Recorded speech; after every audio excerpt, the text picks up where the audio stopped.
growth, self-development, and abundance. An adventurous, young Filipino entrepreneur taking life's course one step at a time. Develop self-confidence by being your authentic self. Only here at Lorraine's Review. The views, opinions, and insights expressed in the following segments are those of the host and guest only. Viewers' discretion is advised. Kaya sobrang exciting din kasi this person, one of the people that I really trust and work closely with, and for couple of weeks na din, di kami nagto-talk masyado because of life itself, 'di ba? Pero syempre hindi dahil sa hindi nakakapag-usap ng madalas na, 'di ba, hindi na pwede mag-usap ng mga deep talks na 'yan. Kaya dito tayo mag-uusap, 'di ba, ng deep talks or mga specific topic na meron tayo for this episode ng live para lahat kayo na manonood ngayon dito sa FB Live or even sa recorded one natin, matunghayan, 'di ba, or mapakinggan niyo rin yung insights and wisdom ng person na 'to na sobrang grateful ako kasi siya din talaga yung isa sa mga taong nag-hone sa akin.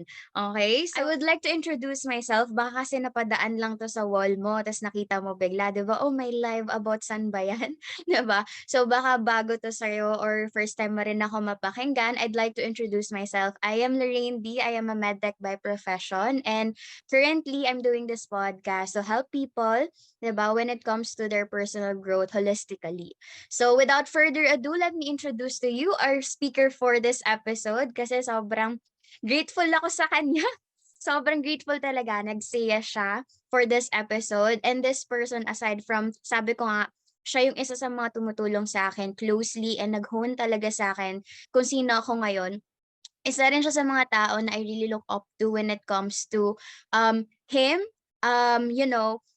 interacting or even managing his emotions and everything that comes with it, 'di ba? So this person is actually a certified public accountant by profession and almost topped the May 2015 CPA board exam, 'di ba? Sobrang ano talaga witty, and at the same time currently an entrepreneur. So without further ado guys, let us all welcome back again kasi nandito na siya ng season 1. Let's all welcome my coach, my life coach then, 'di ba? Aside from the business, none other than my coach JLB. Ayan, Coach JLB, hello. Welcome back. Lorraine's Labu. Hey, what's up, everybody? Thank you, Lorraine, for inviting me again to Lorraine's Love You. Yan, Yes. it's a privilege to be invited again and to share some thoughts with our very deep topic for tonight. Grabe naman. Yes, good evening sa ating viewers, sa mga makikinig nito sa YouTube and sa FB. So, we are in a different platform. So, yeah, good evening and good morning to whatever time you are listening to it. But yeah, I'm happy to be Yes. here, Lorraine. I'm so happy that you're here then, 'di ba? Hindi natutuloy yung mga ano natin, coach, yung call natin for catch up. So live na catch Yeah. up na lang, okay lang?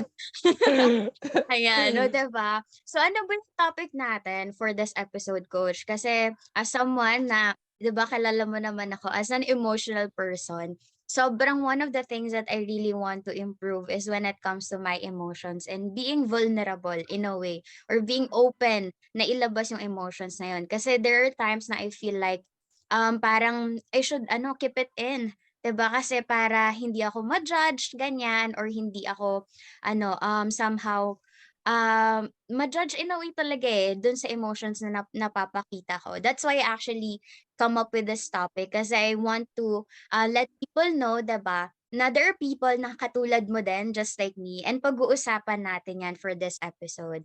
Kaya naman ito, sa first question ko, Coach JLB, I wanna know muna, bakit ba, ito with your own experience din po, bakit ba it's so hard for a lot of people, including me din kasi, or even baka ikaw din, there's an instance, 'di ba, in your life, na sobrang hirap maging vulnerable. In a way, na parang hirap ipakita yung real emotions mo. Siguro kasi may specific situation na alam mo yun nangyari pero hindi mo mapakita emotions mo genuinely kasi something na ayaw mo makita din nung no nakakita dun sa emotions mo. So what do you think yung mga factors na yon na nagko-contribute dun sa parang fear of being vulnerable with your emotions? Alright, grabe talaga yung mga katanungan natin diyan. But happy holidays to everybody, and can you type sa mga FB viewers natin diyan, happy holidays. So imagine, 'di ba, we're celebrating Christmas season and we're talking about emotions and being weak. So sa Tagalog kasi, vulnerable means kahinaan. So 'di ba, from the word itself, kahinaan, I think we are in a society wherein we are always taught to be strong and not to face our not to show our weakness. So even 'di ba, tayo nung bata pa tayo, dapat sinasabi ng parents natin na dapat maging matatag ka kasi sa labas you will be attacked and you will be facing difficulties and you need to be strong. So even sa school, 'di ba, hindi pinapakita or hindi in-embrace yung pagiging pagiging weak or loser ka or mababa yung grades mo, dapat mataas always, dapat on the go ka, dapat alam mo yon, nasa front ka, bawal sa corner, bawal ka sa alam mo yon, we are in a society where we're always taught to be strong, and being vulnerable is a sign of yun nga weakness, and it's perceived na you are not acceptable if you are vulnerable or if you are weak. So I think yan yung naging norm ng society natin, na parang bawal makitaan ng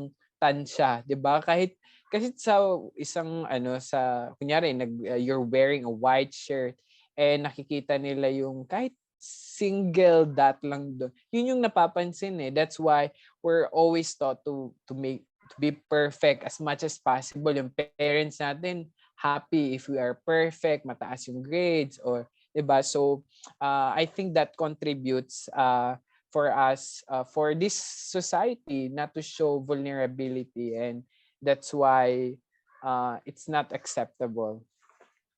Mhm. I love that. I really love that yung sinabi mong part na parang sabi mo coach na parang somehow dapat perfect ka, 'di ba? Mhm.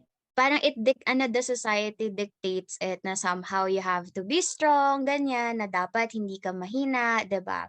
But what I love about sa sinabi mo, I just remembered when it comes to that kasi na pinapakita na yun nga dapat ganito ka, dapat ganyan ka. 'Di ba somehow nakikita rin natin yun sa social media na parang Mhm. very strong, di mo pinapakita yung side na parang ano ka, down ka. Kasi syempre kailangan makikita lang dun yung parang happy-happy ka. Or most of the people ganun. Not all, di ba? Most of the people. But as someone na into content creation din, I realize yun yung magandang part naman sa social media. It's very helpful then if you would look at in that perspective na there's a lot of people showing their vulnerability din kasi sa social media, 'di ba? So it gives us an idea na ay eto, tao din pala siya, 'di ba? Nakakaramdam din tapos may mga down moments din talaga, 'di ba? And somehow dun din sa na-mention mo coach, I realized na yung malaking factor na nagko-contribute dun sa takot kasi of being vulnerable is somehow it's it's being afraid na hindi mo mapasaya or ma-please yung mga taong nasa palibot mo, 'di ba? Just like Mhm. what you said yung sa parents, 'di ba? Dapat ano ka, perfect yung score or yung grades ganito, 'di ba? It's to make the person or the parent happy, 'di ba? Kaya nahihirapan tayong somehow maging vulnerable. So, again, may part na ganun. But then, if you look at the other side, syempre, it will show lang din, like yung na-mention ko, social media, we can see na pwede natin makita na marami ding mga tao na that shows, ito yung mga nangyayari din sa kanila aside from dun sa happy moments, 'di ba, na makaka-relate din tayo, 'di ba? Yeah. So, eto, I just wanna ask din kasi, Coach JLB, kasi syempre ako babae ako, ikaw lalaki ka. A gentleman, 'di ba? Pero anong difference nung pagiging vulnerable ng babae sa lalaki? In a way, is there a specific difference ba? Or may pwede ka bang ma-share ano yung possible difference or what does it look like? Yeah, I think in our society, I mean, going back or even ngayon, parang mas ano mas acceptable for a woman to show vulnerability versus a man kasi naturally a man parang ang perception ka ng man is should be strong, they are the protector, 'di ba? Even in family sila dapat yung matatag because they're the one who is protecting the family. So even growing up, 'di ba, pag yung lalaki nagpapakita ng kahinaan, i-perceive niya you're gay or somehow hindi ka lalaki, ganun. So, that's why kung mapapansin mo, yung mga lalaki, pag nakikita na umiiyak, 'di ba? Parang ay hindi 'to lalaki. So, somehow na-develop yung pagiging um, kaya kung mapapansin mo, mas maraming sa lalaki hindi masyadong nag-uusap regarding emotions or mga gano'n. Parang lang. Pero sa babae, kung mapapansin mo, 'di ba, parang you're open, pag you're gathering together, parang it's okay for you to share your problems.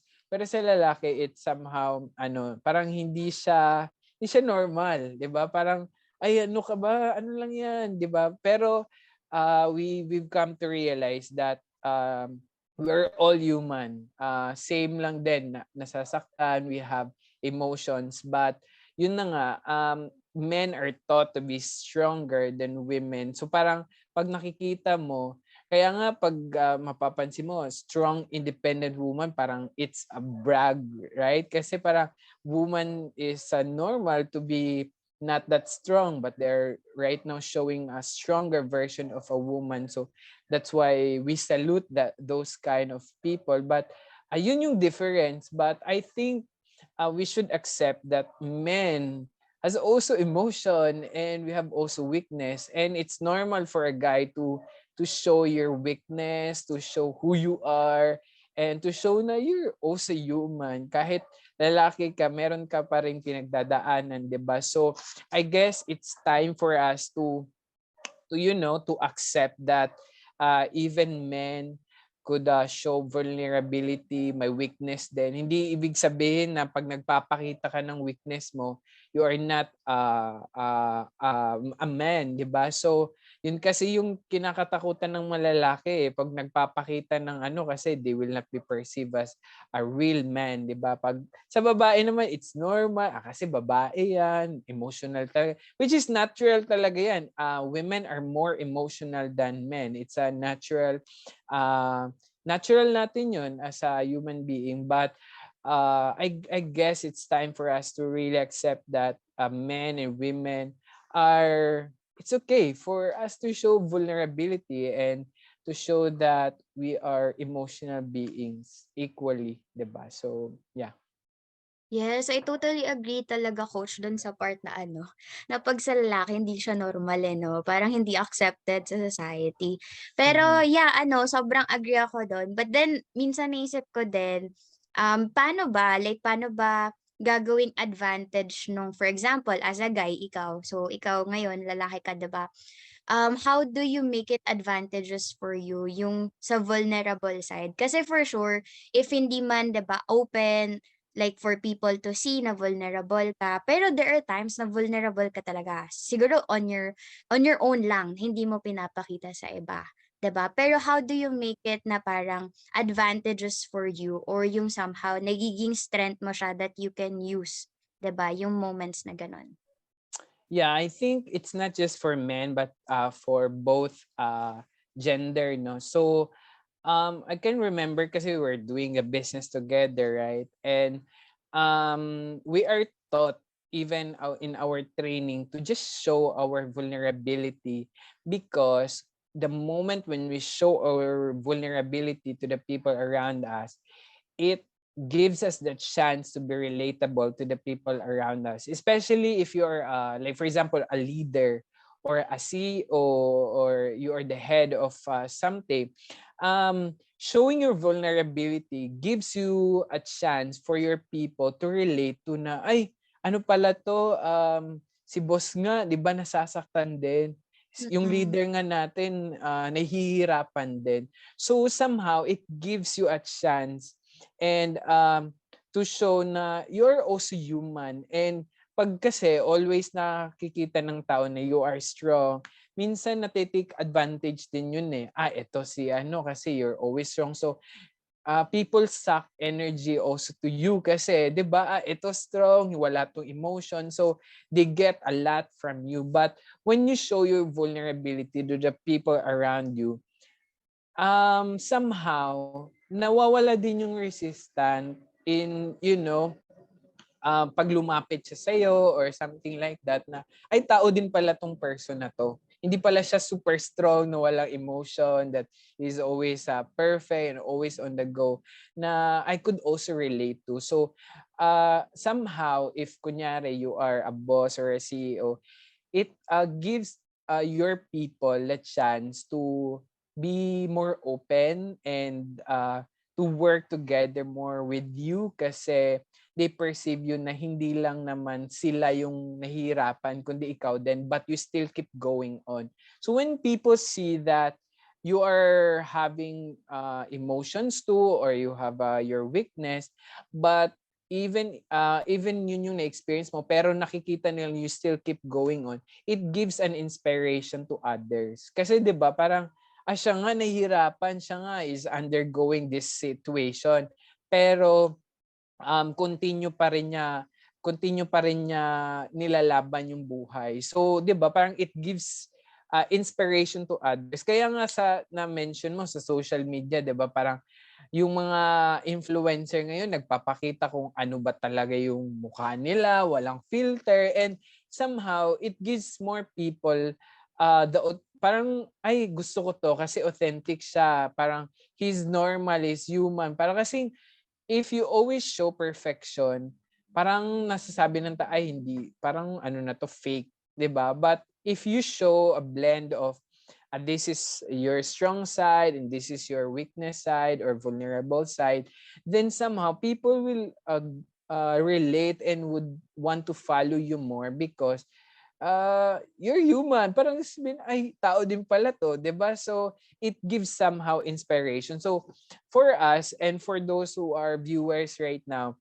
I think okay lang. 'Di ba? Sabihin natin, right, maybe if there's a message that we want to share, it's okay for us to show a vulnerability. Pero of course, hindi naman always na vulnerable na lang yung papakita mo, 'di ba? So it should be a balance, 'di ba? Life and good, ganun talaga yung life natin. So kaya 'di ba yung na-mention natin sa social media, mapapansin mo yung mga influencer na nagpapakita ng mga soft side nila, dun mas maraming viewers kasi mas nakaka-relate yung tao, 'di ba? So that's why ano din in showing our vulnerability and being balanced, we also need to detox our mind, ourself, our body, kasi it's also important to balance it out, 'di ba, na um, always ka kasing nakikita na positive lang yung buhay, lalo na sa social media, parang perfect yung buhay nila. So it's also good that sometimes that's why we detox, we go to our friends and family, we off natin yung social media in order for us to see the reality, kasi minsan nga yun nakikita lang natin sa social media perfection, 'di ba? So it's good for us to detox ourselves from time to time as well. So yeah, Yes, sobrang turning ano. your vulnerability into an inspiration. Yes, so that is how you make it advantages for you, 'di ba? Or Mhm. pag kumbaga maging strength mo siya. Vulnerability is equal to inspiration, 'di ba? So kasi Yes. maging relatable nga. So I totally agree with those, and I love that part na na-mention mo, coach, yung about sa detoxifying, 'di ba? Yung Mhm. pag-detox talaga natin kasi very important na alam mo yon, be aware and be somehow intentional, 'di ba? To detox your mind, your emotional state, ayan. Parang to take a break, 'di ba, from everything for you to regain back your power, 'di ba? So, Mhm. speaking of detoxification, I'm curious then, Coach JLB, if you have a specific product in mind naman that you're currently aware or baka ginagamit mo that could actually help in this process. So, not just mentally or emotionally, pero yung detoxifying the body then as a whole. Yeah, I think it's really important for us to take good care of our body, especially with, it affects our whole being mentally, emotionally. Lalo na physical health is really important. That's why I really love this product. I always take this Hepasil. Yeah, it's a product of Usana wherein it's targeted to our liver. And liver is really plays a vital important role to our body, especially grabe yung ano nito, a process or help in our body, especially in releasing glutathione, which is a very powerful antioxidant in terms of detoxification. So once we take good care of our liver and we provide nutrients that is specific for our liver, then it will really help in terms of detoxification and increasing more glutathione. So I love this product, especially that there are ingredients specific for this which is really good for our body and for our liver. So yeah, I should really recommend people to try this product, the Hepasil. Uh, it gives nutrients specific for our liver, and once our liver is healthy, it provides a lot of benefit to us. Yes, I totally agree to that product then. So that product is called Hepasil, 'di ba? And it's very Mhm. specific for your liver. And just like what you said sa glutathione part, 'di ba? Glutathione is a powerful antioxidant. Somehow kasi pag ano 'di ba, pag we are vulnerable, emotional, syempre somehow may stress 'yan. So actually Mhm. stress is a free radical in our body. So ibig sabihin, harmful siya sa katawan natin, 'di ba? So very important na i-combat siya. So going back to glutathione, glutathione is a powerful antioxidant which is naturally produced by our liver. So ang kagandahan dito, kasi ang dami ng synthetic, di ba coach, or chemically made talaga na glutathione. But what I love about this product na Hepasil, ano talaga siya, it doesn't have the glutathione itself, di ba? But it has the precursor na tutulong sa liver mo na mag-produce pa ng natural gluta, di ba? That will manifest 'di ba sa Agree. body natin. So very important din talaga. And with all the the lifestyle that we have right now, 'di ba, very important to detox. Okay, lalo na magpapasko. Ayan, kailangan natin mag-detox, okay? So very Correct. important 'yan. 'Di ba? And what I love about this product as well is that it helps your body to produce energy through supporting your normal metabolic processes. So it produces vital substances now, which is like the glutathione and natural removal of fat, toxins, and waste products na din. 'Di ba? So again, if you want to know more about the product Hepasil, which is really good for detoxification, I would put on, or I will be putting on the link about the product dito sa description box once this is already recorded, 'di ba? And even, 'di ba, give you a link then wherein you can purchase it. So it will be found sa description box, or you can simply just ask me at I am Lorraine DYY, or even si Coach JLB Big Dreamer, ayan, sa Instagram or even here on Facebook, 'di ba? If you want to know more about the product. So going back to my question about vulnerability, eto, I want to know your answer dito, Coach JLB, kasi with all the happenings and shenanigans, shenanigans talaga. So this 2022, or for the past years, 'di ba? Since we Mhm. will be welcoming another fruitful and syempre claiming na prosperous year of 2023. Pero why do you think ito? I wanna know, why do you think it is so important, 'di ba? Na-mention na natin yung about having that vulnerability or even showing those naked emotions, 'di ba? And be open dun sa mga yon. Bakit importante yon? And how does this affect? Paano siya nakaka-affect to you as an individual as you grow, 'di ba? And to the people na nasa palibot mo din. Yeah, parang na-starstruck tuloy ako sa question. Parang ano nga yun? Ayan. Yeah, so So 'di ba coach, para na pag usapan natin, it's very it's very crucial din talaga to be vulnerable, to show your mhm. true emotions, ganyan. Pero sa tingin mo, how does this help to you or nakaka-affect sa pag-grow mo as a person, as an individual, maturing, 'di ba? And sa mga taong nasa palibot mo din. Yeah, so again, we want to emphasize that being vulnerable regardless of your gender is normal and it's acceptable. It's something that we shouldn't really hide because we are all human. Hindi tayo parang perfect, we are always strong, 'di ba? It's normal for us to show our vulnerability, and it boils down to us thinking about what other people think about us, or if we show vulnerability or weakness, ano na lang sasabihin ng ibang tao sa atin. So we need to realize that it doesn't matter. Parang it doesn't matter, and we are all human din sila, and we always think na sila din, they have weakness, they have emotions. Di lang nila pinapakita kasi they're afraid of being judged or being used, 'di ba? Kasi minsan din pag vulnerable ka, gagamitin ka din, 'di ba? So somehow it's really normal, but again, we can turn that vulnerability to our strength and to help us being relatable to the people around us na, hey, I'm also human, I also feel this kind of feelings, and it's normal for us. So let's embrace vulnerability as a norm to our society, and it's not something that it's a weakness. 'Di ba? Kasi kung i-translate nga natin yung vulnerability sa Tagalog, it's kahinaan.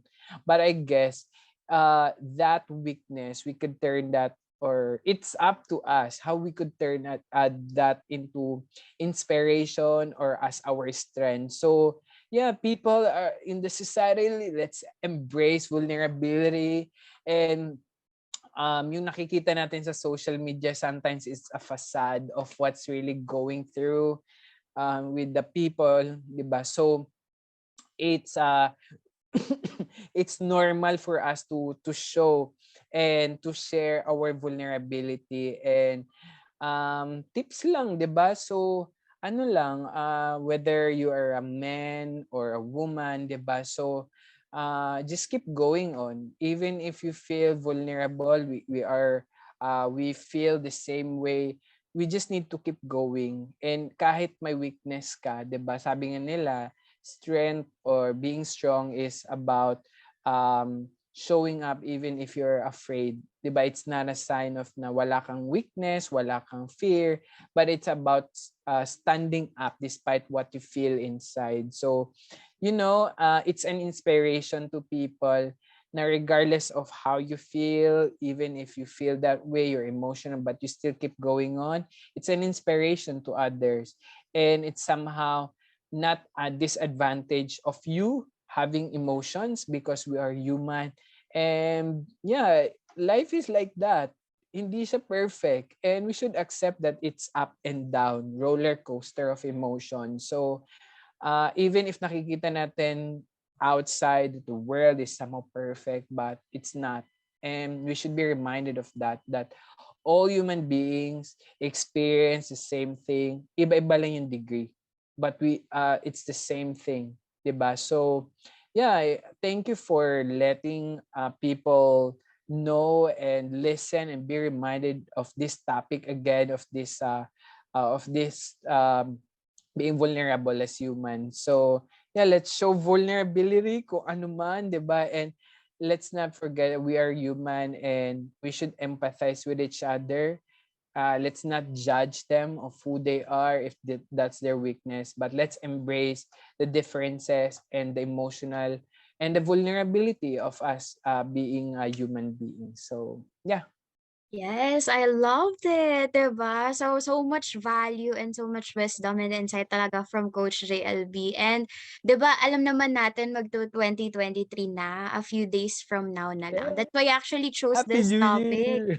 Yes, kasi 'di ba, I want us, everyone na nandito sa live natin or even makikinig sa atin later on, Coach, no, na ma-remind tayo na this year, 2022, I don't know if okay ba yung naging 2022 mo or very roller coaster ride, 'di ba? But I just wanna remind, and we just wanna remind everyone na no matter what it is, kung anong stage mo right now, ngayong taon na 'to, 'di ba? It's not permanent, okay? So being vulnerable, katulad na ng mention ni Coach LB, up and down yan, 'di ba? Hindi naman laging masaya, 'di ba? It's really part of life na you have to go through kasi para, 'di ba, you will actually learn a lot of things din sa ganyang moments eh, 'di ba? So just embrace it, 'di ba? Those naked emotions and let it out because hindi mo alam sino may inspire mo, 'di ba? Maybe kailangan mo 'yang pagdaanan kasi may tao na kailangan marinig yung story mo, 'di ba? Na kaya na ring ma-overcome yung mapagdadaanan niya kasi similar pala kayo, 'di ba? So just embrace those emotions, that naked emotions and vulnerability and overcome what it is, 'di ba? And show up to people and actually, you wouldn't know. Ikaw pala yung kailangan, 'di ba? Story mo pala yung kailangan niyang marinig for them to actually overcome it as well. So, yon. Thank you so much, Coach JLB, for giving so much value talaga. Iba talaga si Coach Yeah. JLB eh. Kahit anong topic, kayang-kaya. Yeah, Ayan. kahit ano ambush ano to. But thank you so much Lorraine for inviting me, and for those who will listen to this and who will watch this. Thank you so much for supporting Lorraine's Love You. This woman right here is a strong independent woman but also has vulnerability, 'di ba? So please support her because she's really providing value, and she just want to share insights which might help us, 'di ba? And she's inviting a lot of amazing speakers, 'di ba? So this is a free content, and congratulations Lorraine for having your part 2 of this Lorraine's Love You. Right now you're already open to Spotify and all social media platforms. So just keep going, and even if it's not perfect, it's okay. 'Di ba? We don't need to show perfection, but yeah, congratulations, and once again thank you so much everyone for inviting me, and hope we could hear more from you Lorraine, and you as you grow, 'di ba, you will develop more, and maybe later makikita ka namin sa TV, 'di ba? Have your own show, right? So yeah, thank you so much, and happy holidays everybody, and happy new year. I love it. Thank you so much, Coach JLV. Alam mo yan, deep within from my heart. Ayan, thank you so much for being with me tonight. And yun, lastly na lang then before I plug the amazing social media of my coach as well. I just want to thank everyone then for being with us every time, every Tuesday, or even dun sa recorded. Kasi this is my way of being vulnerable then in a way. Kasi just to give you a little background, the topics that I have dito sa season na to, these are the questions that I asked to myself as well. So this is my way being vulnerable in a way, 'di ba? Kasi it Para pala shows that sa'yo 'to. hindi, baka may maka-relate, 'di Yeah, ba, yeah. coach? Yun naman talaga yung purpose, eh, 'di ba? So, ayun. So, it is something that I'm really grateful na may mga tao din na nagbibigay talaga ng time and value nila through these episodes that we have. Kasi ito yung mga questions na sometimes di ko rin masagot on my own, 'di ba? So, thank you so much, Coach JLB. For making time. Kaya i-plug mo naman ngayon yung social media mo kasi alam ko naman, 'di ba, gusto mo rin i-plug yung mga contents and all. Ay, Yeah, hindi na tayo napupantay. masyadong active ngayon kasi nag-detox nga tayo for a while, but from time to time we still we're active, and we want to show our and promote our business as well, what we do, working professional doing business on the side. So please follow me in my social media accounts, TikTok, YouTube, wow, may YouTube pero hindi naman active. Instagram, that's JLB Dreamer, and my Facebook is John Lester Banga. So yeah, that's an JLBJ John Lester Banga. So thank you so much. It's a privilege, Lorraine, and happy holidays, everybody. Happy holidays! Kaya sobrang gusto ko rin i-promote after Christmas. Siyempre, this coming Tuesday, di tayo titigil. Meron pa ring episode. 'Di ba? So, I would like to promote the next episode. So, ang topic natin is how to be you. Ayan. So, since napag-usapan natin yung being vulnerable, dapat authentically ikaw yan, 'di ba? So, let's talk about that. And if it is your first time to hear from me or from us, thank you so much for spending your time listening to our thoughts. And I hope to hear from you personally as well. Kaya naman, don't forget to like, subscribe, follow, and share this with your friends, and comment your content suggestions, and rate us 5 stars. Ayan, i-rate mo na ng 5 star o mag-like ka na dyan sa YouTube. Ayan, ang imposing, no? Pero kasi by that simple act or simple na pag-like lang or pag-rate lang, we will be able to reach more people and help more people through this platform that we have, 'di ba? So if you want to know more about the updates of the podcast or future episodes that we have, let's connect and be friends. Follow me on my socials. That is at I am Lorraine DYY. So that's everywhere. Lahat na naisip mong social media ngayon, at I am Lorraine D na yun. Okay, follow me. And everywhere na yan, pati sa FB and Spotify, Lorraine's Review or Lorraine D. Ayan. So just like what I always say to end this episode, whatever is thinkable is possible. And don't forget to make someone smile today. So thank you so much everyone for being with us ng live. And of course, thank you again, Coach JLB, for being with me tonight. Thanks everyone.